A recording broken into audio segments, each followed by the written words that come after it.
Hi friends, আজকে একটা নতুন টাইপের ভিডিও নিয়ে এসেছি। আমি আমার DJI এর ড্রোন দিয়ে একটা শ্যুট করতে গেছিলাম। আগে আপনারা শ্যুটটা দেখে আসুন, তারপরে গিয়ে বলবো যে ইনসিডেন্টটা কী হয়েছে।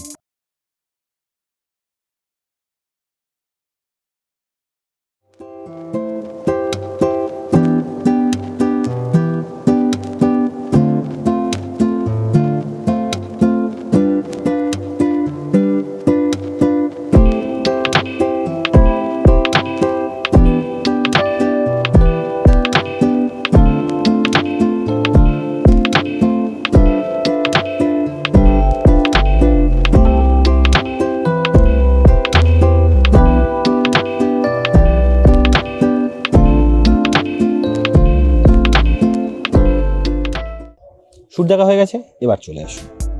ড্রোনটা ওড়াতে গিয়ে মাঝ রাস্তায় গিয়ে দেখলাম ড্রোনটা ডিসব্যালেন্স খাচ্ছে। ক্র্যাশ ল্যান্ড করানো হলো, ছাদে পড়লো। ছাদে পড়ার সাথে সাথে গিয়ে দেখা গেলো এখানে যে মোটরটা আছে, এই যে মোটরটা দেখতে পাচ্ছেন কিনা, এই যে মোটরটা আছে, এই মোটরের মধ্যে দুটো ব্লেডই গায়ে। ছাদে খুঁজলাম, একটা ব্লেড পড়লো, মানে একটা ব্লেড খুঁজে পেলাম উইথ স্ক্রু, আর একটা ব্লেড বোধহয় মাঝ আকাশেই বোধহয় উড়ে গেছে। তারপরে গিয়ে আমি দেখলাম যে মানে এটা হওয়ার কারণটা কি। অনেকগুলো জায়গায়ও মানে আঘাত পেয়ে ভেঙে গেছে। গিয়ে দেখলাম যে স্ক্রুগুলো ঢিলা আছে। সেই জন্য আমার মনে হলো যে এই ব্লেডটা পাওয়া যায়নি, সেটা হয়তো মাঝ আকাশেই স্ক্রুটা খুলে বেরিয়ে গেছে। এবার ভিডিওটা করার পারপাসটা হচ্ছে মেন পারপাস, মানে এটা অনেক দিন হলো, এটা পুরনো হয়ে গেছে, অনেকবার উড়েছে, তাতে হতেই পারে স্ক্রুগুলো ঢিলা হয়ে যেতেই পারে।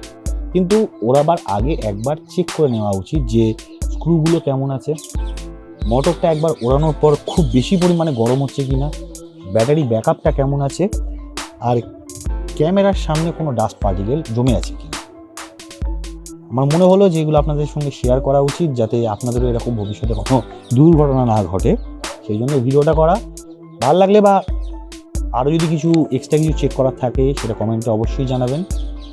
আর আজকের জন্য এইটাই, ধন্যবাদ।